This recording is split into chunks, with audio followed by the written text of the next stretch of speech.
Chers frères et sœurs en Christ, tous les membres des églises branches et des sanctuaires locaux, les téléspectateurs de GCN et tous les enfants de Dieu qui assistent au culte via Internet. Ceci est la 59e série de sermons sur la Genèse.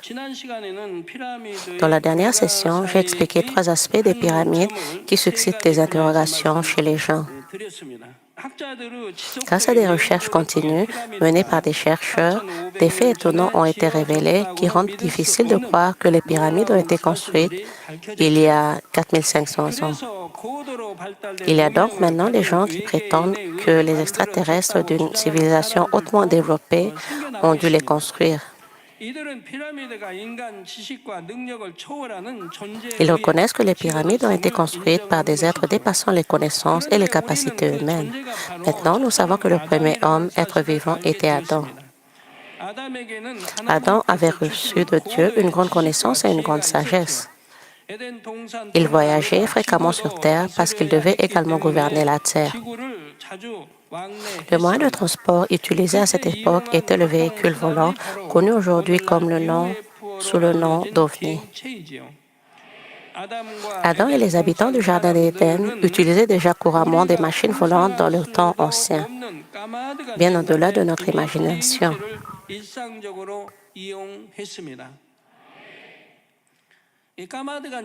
C'était il y a longtemps, un temps que nous ne pouvons même pas compter. Lorsque j'ai reçu la parole sur la Genèse en 1984, Dieu m'a dit que la période de temps qu'Adam a vécu avant de manger le fruit de l'arbre de la connaissance du bien et du mal était un nombre incalculable d'années.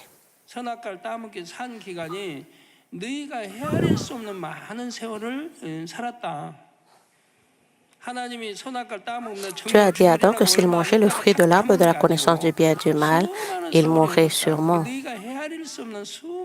Et il ne l'a pas mangé immédiatement. Mais après d'innombrables années, l'incident s'est produit.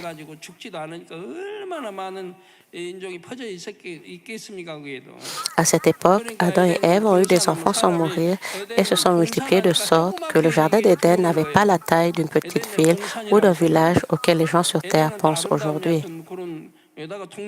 Au fil des siècles, Adam et ses descendants développèrent une grande civilisation grâce à la sagesse divine, lui permettant de régner sur le premier et le second ciel.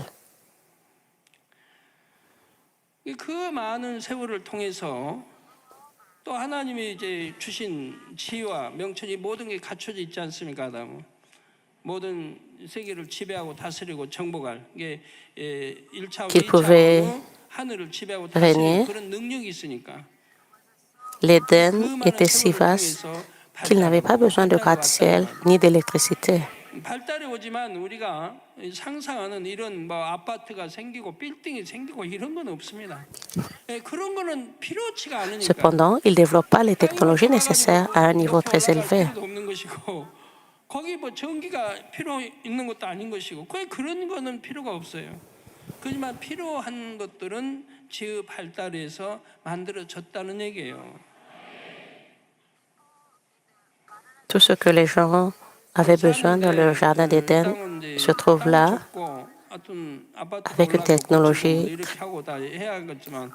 plus qu'ultra. Les immeubles de grande hauteur sont indispensables car le terrain est étroit et la population dense ici sur Terre. Mais le Jardin d'Éden n'a donc pas besoin de grands immeubles. Cependant, les habitants d'Éden utilisaient des machines volantes depuis des temps très anciens sur Terre, il y a très longtemps. Maintenant, je vais expliquer. Vous pouvez donc deviner à quel point leur civilisation était développée. Maintenant, je vais expliquer comment Adam a construit la grande pyramide. Adam a apporté tous les matériaux nécessaires à la construction de la pyramide depuis le Jardin d'Éden, même l'eau provenant du fleuve de la vie dans le Jardin d'Éden. Plus tard dans cette session, je vous dirai comment il a apporté l'eau et où il l'a utilisée. Il n'a utilisé aucun matériau de la terre pour ses bâtiments. Le Jardin d'Éden est un lieu où vivent des gens, des plantes et des animaux comme sur cette terre. Comme la terre, le sol, les rochers, les arbres et les herbes s'y trouvent tous. Comment Adam a-t-il pu apporter une telle quantité de matériaux sur la Terre? Il les a chargés dans des ovnis et les a ramenés sur Terre. Il existe de nombreux types d'ovnis différents. Comme vous voyez sur les photos sur l'écran, 지구상에 나타나는 UFO 찍어놓은 그 종류들만 해도 아주 다양합니다. il y a différents types d'ovnis qui apparaissent sur Terre. Ils sont très divers. UFO는 종류가 매우 많습니다. 비행기도 종류가 다양하지요. 우리 땅 비행기도 여객기가 있는가 Il y a 하면 des avions pour les passagers et d'autres pour le fret sur Terre aussi. Leur taille varie des plus petites aux plus grandes en passant par les moyennes. 대형 화물을 수송하는 Les ovnis sont également de différents types, parmi lesquels on trouve ceux destinés au transport de grandes cargaisons. Ainsi, Adam pouvait transporter autant de matériaux et d'outils qu'il le souhaitait pour construire la pyramide. Une étude intéressante a été réalisée à ce sujet. Autrement dit, un scientifique affirme que du béton a été utilisé lors de la construction de la Grande Pyramide dans la région de Gizeh en Égypte. Lorsque le New York Times a reporté cette information le 30 novembre 2006, le Chungang Ilbo en Corée du Sud l'a également cité dans son article du 2 décembre 2006. Selon l'article, le professeur Michel Barsoum du département des sciences et de l'ingénierie des matériaux de l'université de Drexel de Philadelphie aux États-Unis a publié l'article suivant dans le numéro de décembre du Journal of the American Ceramic Society. Le docteur Barsoum et ses collègues ont analysé la minéralogie d'échantillons provenant de plusieurs parties de la Grande Pyramide de Gizeh. Ils ont procédé à un examen microscopique des échantillons et les ont comparés avec du calcaire. Ils ont ainsi découvert que des échantillons ne correspondaient à aucun type de calcaire naturel trouvé sur Terre. En d'autres termes, les pierres de la Grande Pyramide ne sont pas des pierres naturelles qui se trouvaient à l'origine sur Terre. Sur la base de ces faits, les chercheurs ont conclu que s'il ne s'agissait pas de pierres naturelles, il s'agissait de béton de chaux fabriqué artificiellement comme des briques. Parce qu'ils ne pouvaient pas imaginer qu'Adam a apporté des matériaux de la pyramide depuis le Jardin d'Éden. Pourquoi Adam a-t-il apporté tous les matériaux du Jardin d'Éden? Adam savait que les matériaux de la terre étaient faits de chair et qu'ils finiraient par se détériorer avec le temps. Grâce à l'incident des dinosaures, il a pu sentir la différence entre le Jardin d'Éden, qui appartient à l'esprit, et la terre qui appartient à la chair.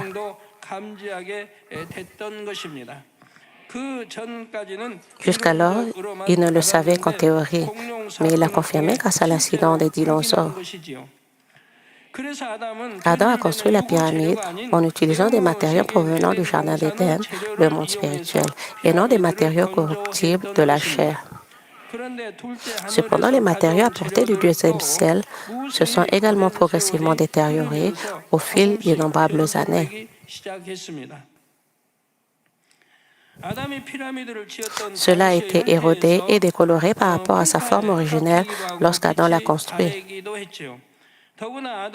De plus, quand Adam a péché et a été banni sur cette terre, Dieu a retiré la lumière de la pyramide. Au fil des années, les pyramides ont été exposées au changement climatique de la Terre.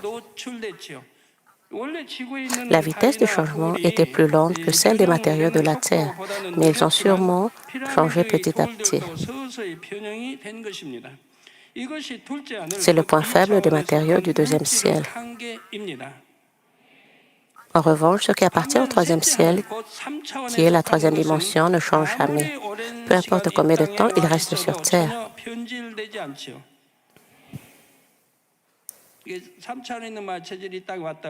Même si une matière de la troisième dimension venait sur Terre, elle ne changerait pas, quel que soit le temps qui passe. Dans la troisième dimension, qui est un monde spirituel parfait, rien ne change.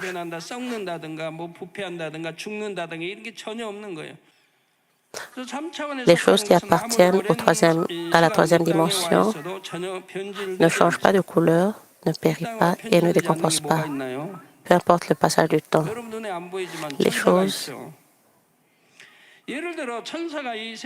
Quel être tridimensionnel connaissez-vous? Les anges, n'est-ce pas? Un ange changerait-il même s'il restait sur Terre très longtemps? L'être de la troisième dimension n'est jamais affecté par la chair. En revanche, ce qui appartient au deuxième ciel, c'est l'esprit que vous pouvez voir et toucher. Pour le dire simplement, la moitié est de l'esprit et l'autre moitié de la chair. Si Adam était descendu du ciel, alors Adam n'aurait pas été visible.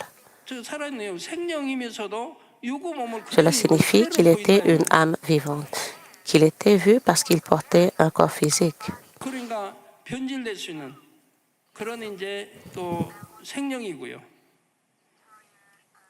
Il s'agissait donc d'un être vivant qui pouvait être détérioré. Premièrement, tout ce qui était sur la terre et qui appartient au ciel est entièrement charnel. La terre, c'est-à-dire le premier ciel, la première dimension, est une chair parfaite. De cette façon, les propriétés de la matière diffèrent également selon la dimension. Voici une question pour vous. Vous voyez la forme de la pyramide? C'est une pyramide carrée. Et il y a 3 tailles légèrement différentes.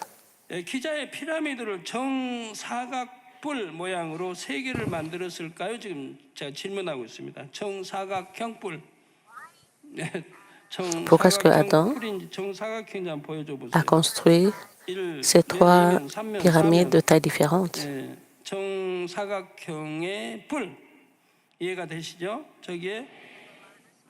Et la plus grande au milieu et la plus petite. En total, 3 pyramides. On pourrait dire qu'il existe d'autres pyramides construites par les rois à Gizeh.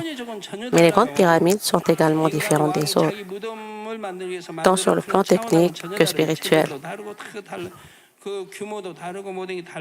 Cela est différent de ce que les gens et les rois ont fait pour construire leur propre tombeau. Les matériaux sont différents, l'échelle est différente, et tout est différent. Adam voulait qu'il symbolise Dieu, la Trinité. Adam a pris la connaissance de l'Esprit, non seulement de Dieu le Père, mais aussi de Dieu le Fils et du Saint-Esprit. Et donc, il connaissait dans une certaine mesure Dieu la Trinité. Adam voulait exprimer à travers les 3 pyramides que les 3 sont un, mais différents, et que leurs ministères sont également différents.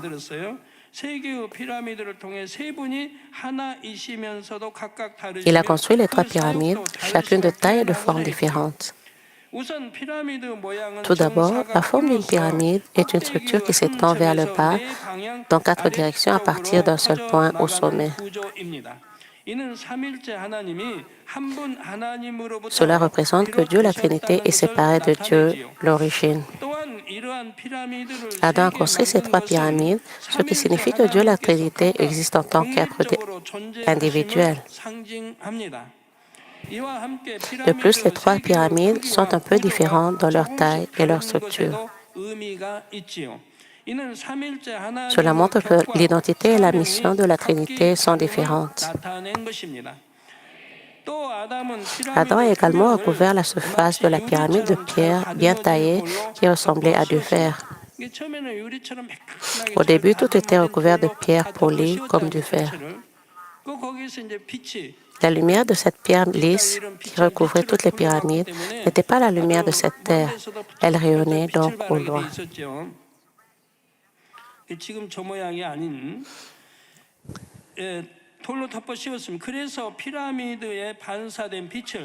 La lumière réfléchie par les pyramides pouvait être vue de loin.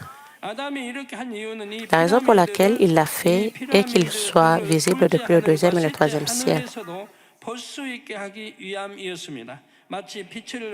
Il voulait qu'il ressemble à des étoiles brillantes.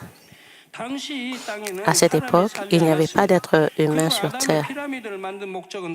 Et le but des pyramides était de plaire au cœur de Dieu le Père après l'incident des dinosaures. Ainsi, lorsque Dieu regarda les pyramides, il les fit ressembler à des étoiles scintillantes. Les archéologues s'accordent également à dire que les pyramides étaient à l'origine recouvertes de la pierre vitreuse, blanche et polie.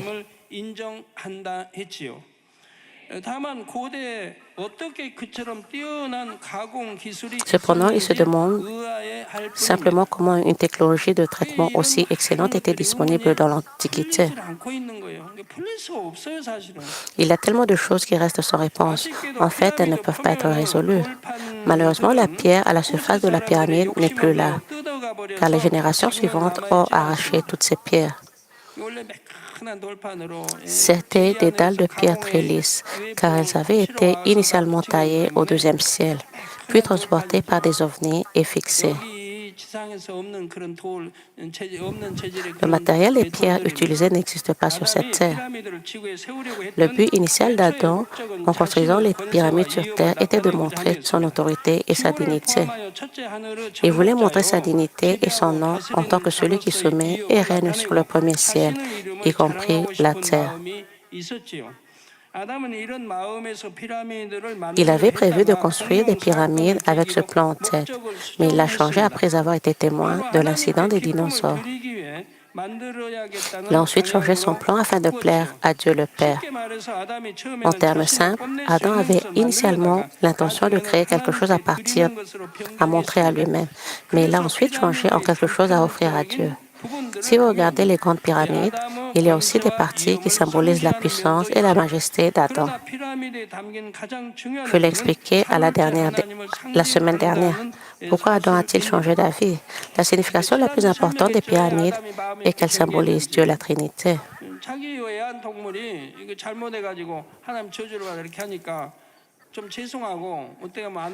Son animal de compagnie a fait quelque chose de mal et a été maudit par Dieu. Il s'est donc senti désolé et a voulu plaire à Dieu d'une manière ou d'une autre. Alors il a changé ses plans.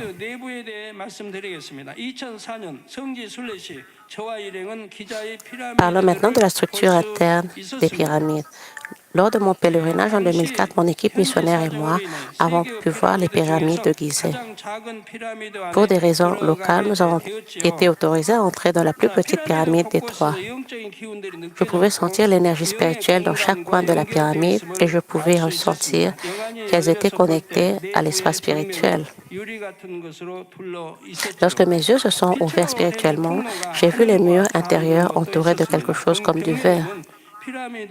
Il y avait aussi un passage de lumière qui relie au ciel. Ces murs contenaient les différents sons de l'époque de la construction de la pyramide. Certains murs étaient gravés d'écritures blanches. Cela a été conçu pour que les écritures soient révélées en couleur verdâtre lorsque l'eau du royaume spirituel toucherait le mur.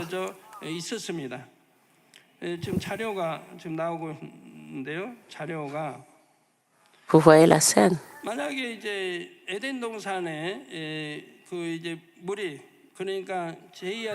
Si l'eau du Jardin d'Éden atteint et remplit cette place, alors les écrits relatent les 6 jours de la création et l'œuvre de Dieu est révélée. Les écrits que vous voyez sont simplement les écrits du IIe siècle.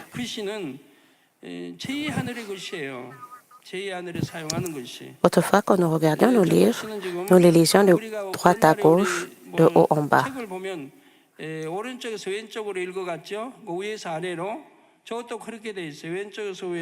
C'est ainsi que l'on lisait l'écriture du IIe siècle.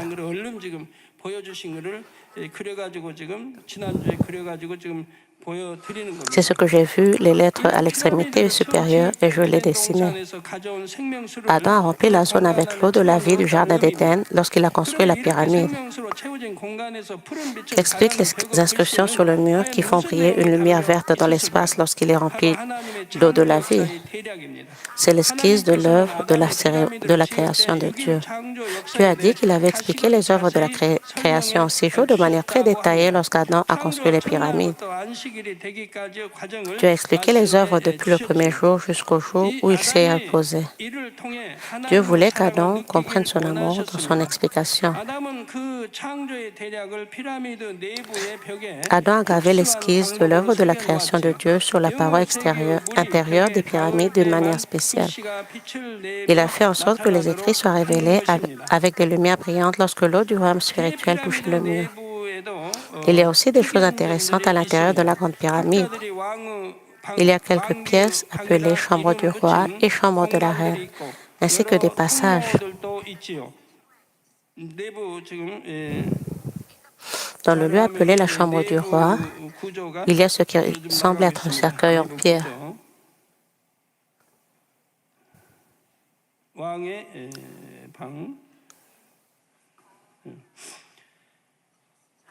C'est appelé la chambre du roi.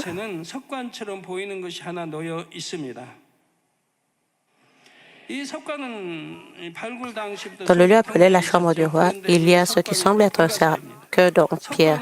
Dès qu'il a été trouvé, il était vide.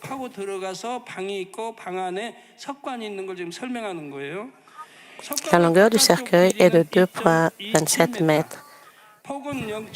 Et on dit que lorsque vous creusez dans le sol, il y a une pièce avec le cercueil à l'intérieur.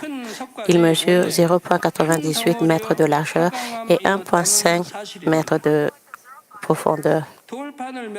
Le fait que ce grand sarcophage ait été à l'origine constitué d'une seule pièce de granit. Regardez le cercueil comme tout le monde. Il n'est pas fabriqué en collant plusieurs dalles de pierre, mais en sculptant un gros bloc de granit et en creusant l'intérieur pour lui donner l'apparence d'un cercueil. Comme s'il s'agissait de tofu mou coupé, une pierre de granit aussi dure avait été précisément taillée et creusée. Il est impossible de croire que cela ait été fait par les anciens Égyptiens. Pour couper et creuser une pierre de granit aussi dure, il aurait fallu disposer d'un outil qui devait être plus dur que la pierre, mais il n'y en avait pas à cette époque-là. Le cercueil est assez épais, donc ses volumes intérieurs et extérieurs sont différents. Mais curieusement, le volume extérieur, 2332,8 litres, était exactement le double du volume intérieur, 1166,4 litres. Pourquoi Adam a-t-il passé un cercueil à l'intérieur de la grande pyramide? Adam a découvert la mort et l'a utilisé pour présenter le concept de la mort. Contrairement au deuxième ciel, Adam a vu que sur la terre, les plantes et les animaux mouraient lorsque leur durée de vie prenait fin selon les lois de la nature. De plus, en voyant les dinosaures disparaître, il en a appris davantage sur la mort. Adam a donc profondément réfléchi sur la mort. Et Dieu lui a également expliqué ce qu'il en était. Ainsi, en plaçant une pierre en forme de cercueil à l'intérieur de la pyramide, Adam a montré qu'il connaissait la mort. Maintenant, à quoi servaient les passages à l'intérieur de la grande pyramide? Il existe de nombreux passages à l'intérieur de la grande pyramide, mais vous pouvez voir qu'ils n'ont pas été construits pour qu'un homme puisse les traverser. La hauteur de l'entrée est de 1,19 mètres et la largeur est de 1,04 mètres.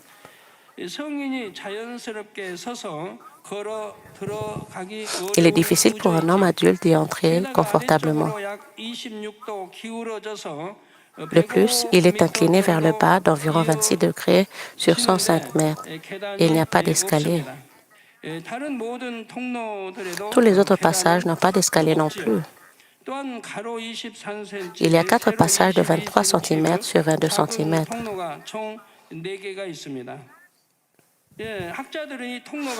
Les scientifiques ont affirmé qu'ils servaient de conduits d'aération, mais plus tard, des robots ont découvert qu'il y avait de nombreux blocs à l'intérieur. Alors, quel était le but de ces passages à l'intérieur de la grande pyramide? Il ne s'agissait pas de voies de passage pour l'homme, mais des voies navigables. J'ai dit plutôt qu'une pièce de la plus petite pyramide était remplie de l'eau de la vie du Jardin d'Éden. Il y avait également une pièce à l'intérieur de la grande pyramide qui était remplie d'eau de la vie. Les voies navigables ont été conçues de manière à ce que l'eau du Jardin d'Éden coule vers le bas pour remplir la pièce.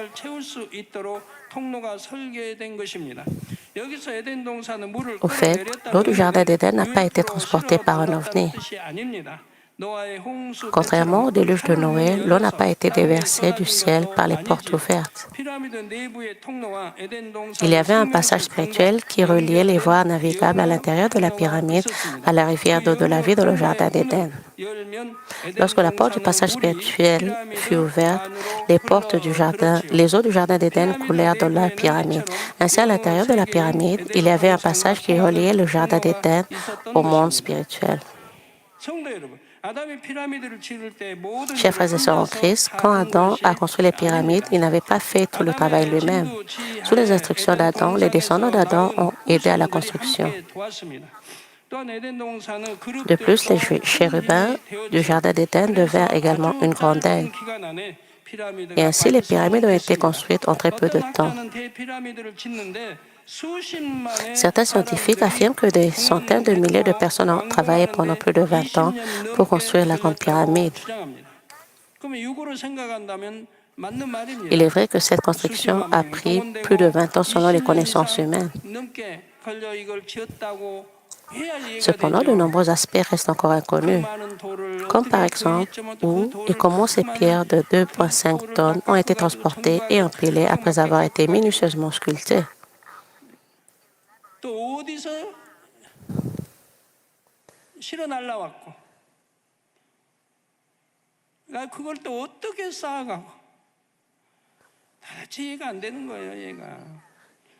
Ils n'en ont aucune idée. Comment est-ce que les pierres ont été transportées et d'où sont-elles venues? Même avec la technologie d'aujourd'hui, construire une pyramide comme celle-ci nécessiterait une compétence énorme. De plus, à cette époque, il n'y avait pas d'avion. D'autres scientifiques pensent qu'il a fallu environ 30 ans pour tailler, polir et transporter plus de 2,3 millions de pierres qui ont été utilisées pour construire la Grande Pyramide.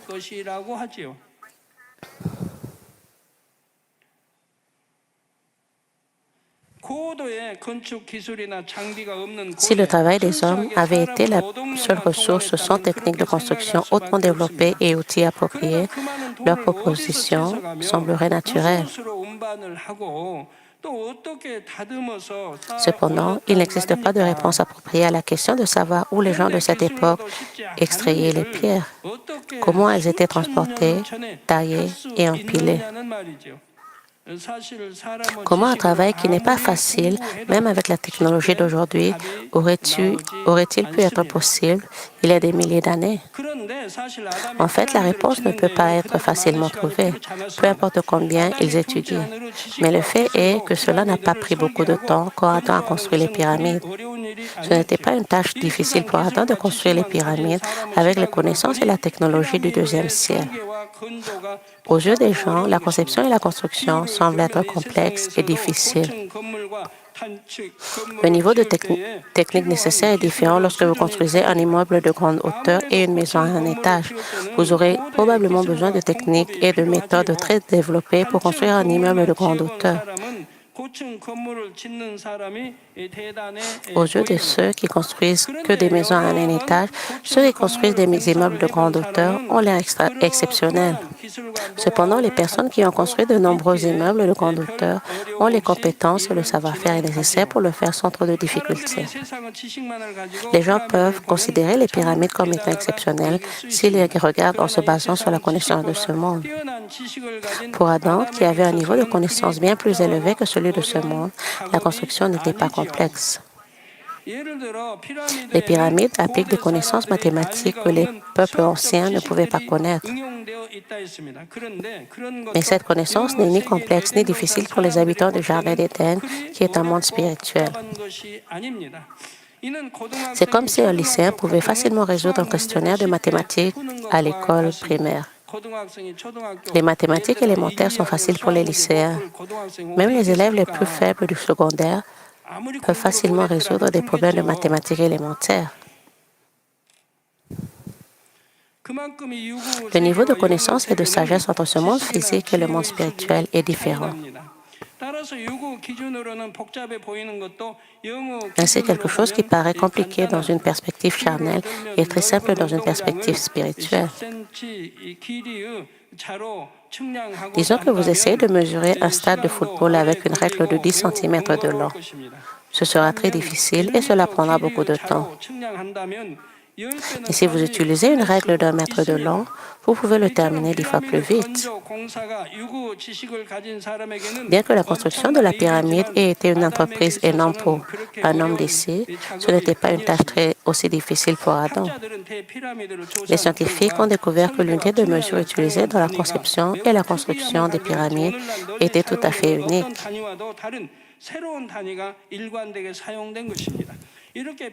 Une nouvelle unité de mesure étrange, complètement différente de toutes les unités de mesure actuelles, était systématiquement utilisée.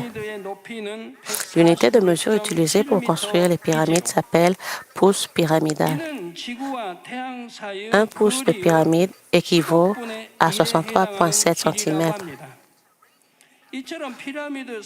En fait, ce pouce pyramidal est également un nombre lié au rayon de la Terre. Le rayon de la Terre est de 6370 km et un pouce pyramidal représente un 10 millionième de ce rayon. La hauteur de la Grande Pyramide est de 146,7 mètres. C'est un 10 milliardième de la distance entre la Terre et le Soleil. De même, de nombreux nombres utilisés dans la conception de la pyramide ont des significations importantes. Voici un autre fait intéressant. Un système numérique de haut niveau a été utilisé dans la conception de la Terre. Autrement dit, jusqu'à 4 décimales ont été utilisées. C'était également impossible pour les gens d'il y a des milliers d'années. Même s'il était vrai que les pyramides ont été construites il y a 4500 ans, il n'y avait que des caractères hiéroglyphiques. Les mathématiques n'ont pas non plus été développées. Il en va de même pour la géographie. À cette époque, les anciens peuples de cette terre ne connaissaient même pas le nombre pi et la géométrie. En regardant simplement cela, on peut dire que la Grande Pyramide n'a pas été construite il y a des milliers d'années par les anciens Égyptiens. La distance entre la pyramide et le Soleil est également bien alignée. Alors comment les anciens Égyptiens ont-ils fait cela? Ils sont également positionnés à un angle exact par rapport à l'étoile polaire. Les 3 pyramides de Gizeh ont été construites il y a longtemps par Adam, qui avait une civilisation très vite développée. La prochaine fois, je vous raconterai ce qui s'est passé après l'achèvement du Sphinx et des pyramides. Permettez-moi de conclure le message. Dans cette session, j'ai expliqué comment Adam a construit les pyramides et pourquoi il les a construites dans une telle forme. Les technologies utilisées dans la construction des pyramides semblent vraiment étonnantes et exceptionnelles aux yeux des habitants de ce pays. Mais pour Adam, qui avait une grande connaissance et une grande sagesse, ce n'était pas si mystérieux ou si difficile. À cette époque, Adam était un être de la deuxième dimension au deuxième ciel. Ainsi, contrairement aux personnes charnelles de la première dimension, sa sagesse et sa capacité étaient bien supérieures. Cependant, à mesure que nous sommes bien cultivés, nous deviendrons des êtres de la troisième dimension qui sont plus élevés que la deuxième dimension. De plus, si vous atteignez la sanctification et la parfaite sanctification, vous pourrez profiter de la vie d'être dans la troisième dimension, même sur cette terre.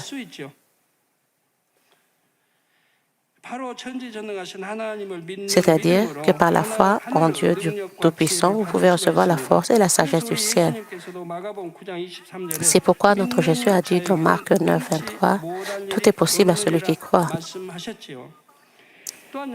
Il a également dit dans Marc 11, 23, « Je vous le dis en vérité, si quelqu'un dit à cette montagne, ôte-toi de là et jette-toi dans la mer, et s'il ne doute pas en son cœur, mais croit qu'il le dit, que ce qu'il dit arrive, il le verra s'accomplir. » C'est ainsi que l'apôtre Paul, qui comprenait ce principe de la foi, pouvait dire dans Philippiens 4, 13, « Je puis tout par celui qui me fortifie. »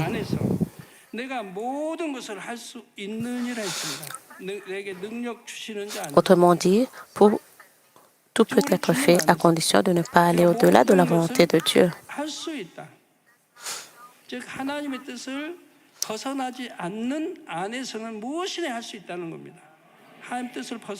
Mais la chose la plus importante, Ça ne doit pas aller au-delà de la volonté de Dieu. Vous pouvez tout faire. J'espère que vous aussi, vous pourrez faire une confession courageuse comme celle-ci.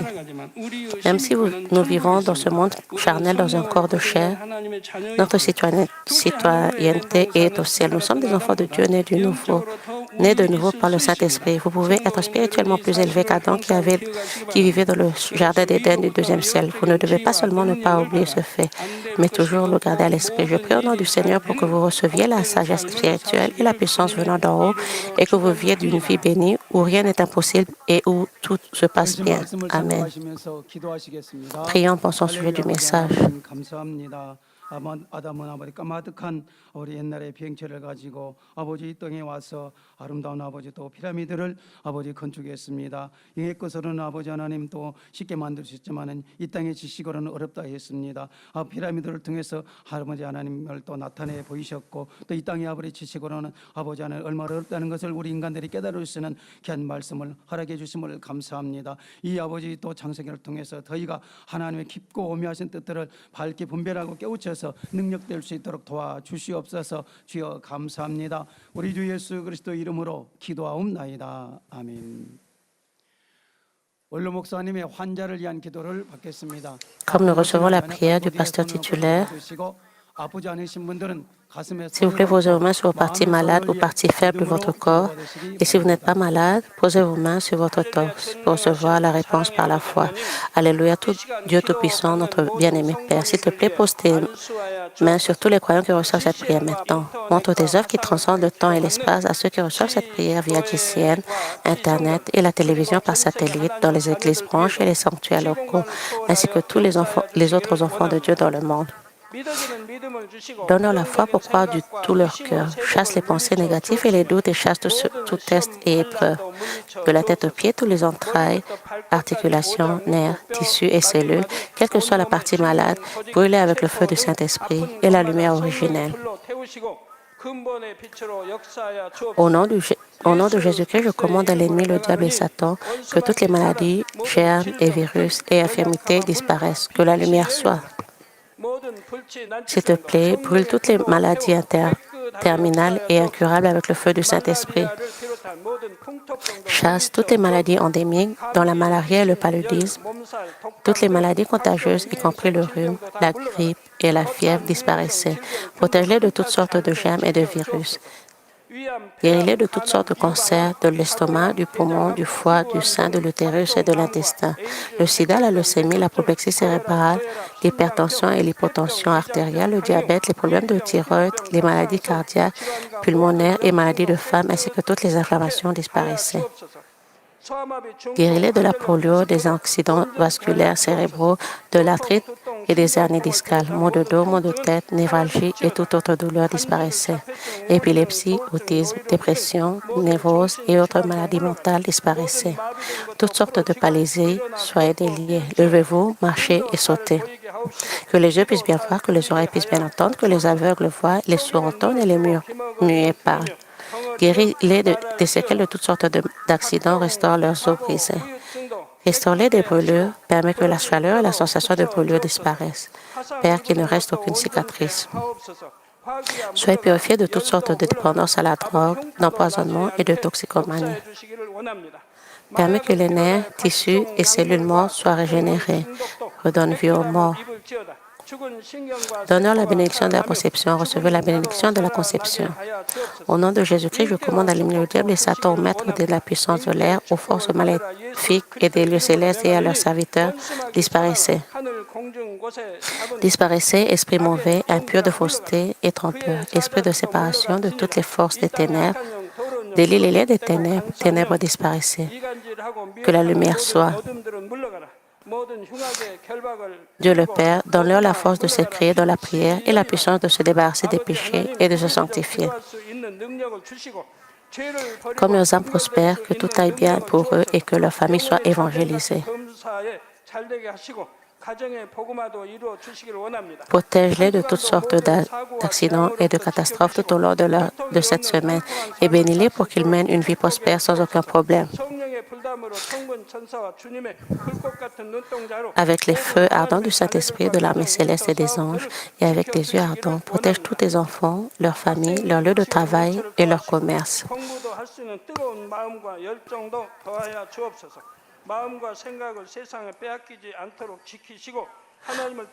Donne aux étudiants la sagesse et compréhension et donne-leur l'enthousiasme et la ferveur de pouvoir étudier avec ardeur. S'il te plaît, garde leur cœur et leurs pensées des choses du monde et permets qu'ils puissent aimer Dieu avec plus de ferveur. Que tes enfants mangent ou boivent ou quoi qu'ils fassent, permets qu'ils puissent le faire en vivant une vie qui te glorifie, Dieu le Père. Qu'ils soient capables de témoigner du Dieu vivant en disant « J'ai rencontré, expérimenté Dieu et j'ai reçu ses réponses et ses bénédictions. Dieu notre Père, merci, sois glorifié toi seul. Au nom de notre Seigneur Jésus-Christ, j'ai ainsi prié. Amen.